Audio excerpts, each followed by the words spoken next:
So I've talked about infrastructure in the past quite a lot.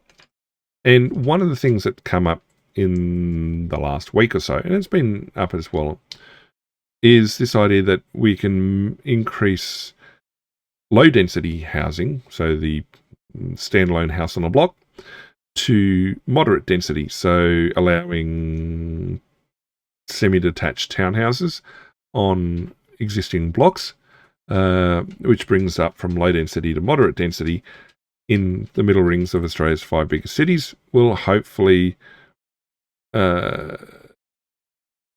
lead to about 1 million new homes. I mean, it's a good idea. It's an interesting idea. And basically, it's not completely replacing existing low-density stock, but it's increasing density opportunistically, I guess. So if 1 in 4 standalone dwellings in existing stock, I guess, were developed into dual occupancy, so I'm guessing 2 townhouses on the block, will lead to 1 million new homes. I mean, that'll certainly go a long way to alleviating the deficiencies in available housing stock, and it would seem be a means by which increased load on infrastructure is spread out a lot more and is more, not saying more gradual, but is increasing gentle density. And they're talking about in the middle ring, so not inner city and not outer suburbs, but in that middle bracket where things are still mega expensive and you've got decent amounts of infrastructure, but yeah, you're not one or the other. So development of terraces, townhouses, low-rise apartments and dual occupancy in well-located and serviced areas. So already you're addressing, well, location and infrastructure support. And yep, they've looked at high density. A lot of the discussion, I mean, it's right, that a lot of what's been in the media and everything else has been focused on high density developments or new communities, master plan communities. And I've talked about those sort of communities that are lacking infrastructure and social services support and how difficult it is to actually live in them when there's nothing provided to support. When the argument being made here is that there needs to be perhaps a greater focus on medium density housing as a viable solution. Okay, yeah, it needs action on many fronts, fair enough. It delivers more housing in middle ring neighbourhoods where people want to live while making better use of existing infrastructure, what I just said. Okay, add 12% more homes in Sydney, 15% in Melbourne, 16% in Brisbane and Adelaide, and more than 17% in Perth. And also that comes down to, those percentages come down to, I guess, how the master plans for those cities have developed. Increasing density, reforms to streamline approvals and unlock well-located development, blah, blah, blah. So Australia needs 240,000 homes a year to meet the target of 1.2 million well-located homes by 2029. But yeah, with a focus on normally on high-rise, high-density. Yeah, this is a good interim step, I think. And if it's this middle ring, if we consider that the inner ring is largely going to be high-density apartment living, and the outer ring is going to be largely low-density communities, then this middle ring as a medium density, I mean, it kind of makes sense. I mean, it provides a gradual progression from one extreme to the other. I like it as a suggestion. So yeah, Australia's biggest cities are low density by global standards. Well, yeah.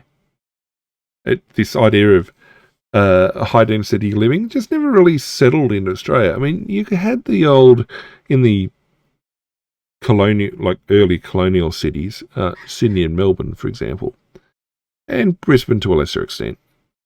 You had the inner suburb, the inner city suburb terraces, your workers' cottages, your terrace housing, largely working class housing that, well, nowadays it's extremely well sought after. but it was the high density living of its day, or medium, high density living of its day. And I mean, those suburbs tended to get knocked down and replaced with, well, even more high density going forward, or industry or whatever. The working class work moved out of those suburbs as the cities got bigger. But no, I mean, yeah, the density over time decreased effectively. Melbourne now outranks Sydney for population. Surprise. Okay, so yeah, it puts a lot of pressure. Low density puts a lot of pressure on infrastructure, needs new transport systems, long commutes, difficulties accessing services. Yeah. And yep, this middle solution is the best of both worlds almost. And they look at Auckland as an example of where this has worked, where I guess there's a push for a change to zoning and allowed more medium density housing to be built, which led to more than, for 1/3 of building planning basically being higher density or medium density. And so it actually improved the availability of housing and allowed housing to outpace growth. Sounds like it's a good solution. So yeah, local councils are important. Yeah, no, I think that's a great idea. What we also have is where we talk about those planned communities, and I've talked about this before, these greenfield suburbs that have gone in where the infrastructure hasn't caught up or hasn't been in place before the suburbs have been built, which has led to issues for people down the track. And so what we have here is an example in Wollondilly, so that's New South Wales, Wilton area in Wollondilly Shire. More than 12,000 homes can't be built basically because of sewage constraints. 82,000 homes around the country can't be built because they lack sewage and roads. And so the infrastructure, so there were those greenfield suburbs in Melbourne that were being built. Obviously they had enough infrastructure to go ahead and be built, but they lacked the transport connections. They lacked schools, supermarkets, medical providers, all those sort of other ancillary services that go towards making a livable, sustainable community. Well, here we've got examples of developments that just can't go ahead full stop because the underlying basic infrastructure is non-existent. So, bought a block of land in 2021, still can't build because there's no water or sewage connection. That seems to be a bit of an oversight, and seems to be possibly a very poor example by the developer. And now they're looking at service connections in 2028. Ooh, I mean, and it's costing them money. So yeah, we covered that number. There's a lack of funding and a misalignment between Commonwealth and state government planning to blame. I guess it depends on who's responsible for putting in the major connections. So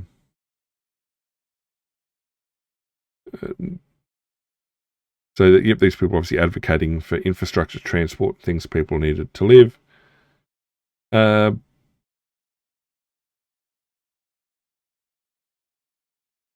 So outer suburban growth areas could accommodate more housing. Okay, we looked at that article just before about medium density housing, but what's the point of building if you don't have connections? If you don't have actual service connections. So the Shire's among those relying on effluent being trucked elsewhere. Housing, you're surprised that housing lots are being sold without essential services. Yeah, I mean, that makes sense. But, I mean, I've lived in houses that were originally, because of their age, so built around Federation, if not slightly earlier, they ended up, you could almost see in the house itself when the town services were connected. Water, gas, electricity, sewerage. You had back lanes that were clearly there for the night soil cart.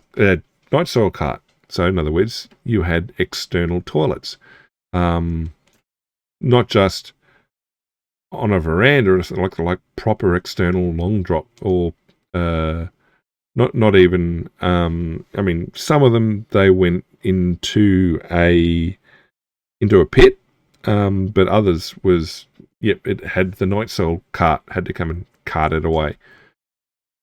I mean, is it still living memory? Well, I think a lot of those people have sort of died off by now, but you can see it in older towns, which have kept relatively low populations. You can see the mark in history where houses that are still standing now were built without these connections because they just didn't exist.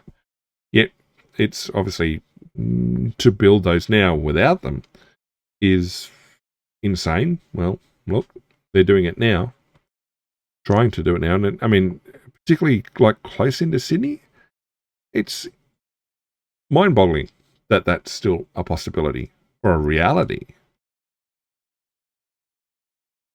I mean, even because I spent time growing up in regional Australia, septic tank, that's what I'm trying to think of. A septic system. I mean, even then, some people had septic systems, other people didn't. They just had a pit. Even as a kid, teenager, talking to people who were living out of town or even on the outskirts of town, you'd ask if they were connected to town services. And that would actually be like a delineation sometimes often between where the council, if the council no longer offered services beyond that point, well, you didn't pay as many rates. The type of rates you paid changed because you were then probably classed as rural, even though you were probably closer to the town centre than people who were in town. But yeah, you might only be a couple of k's out of town, but living in a place that was not on town water or town sewerage, you may get garbage pickup. You've got electricity, more than likely. Yeah, and this was reality. That it's like, oh yeah, you're not guaranteed to have those services, but that's talking about small country towns and living out of town. If I was living in town or in a development on the edge of town, I'd expect there to be water and gas and sewerage and garbage collection and all those other bits and pieces and electricity. So that's right from back in the 90s. I'd expect like these developments on the outskirts of Sydney or satellite communities for Sydney to have them. The idea that you've sold development plots that won't have connection for 8 years plus. Yeah, someone's rorting the system.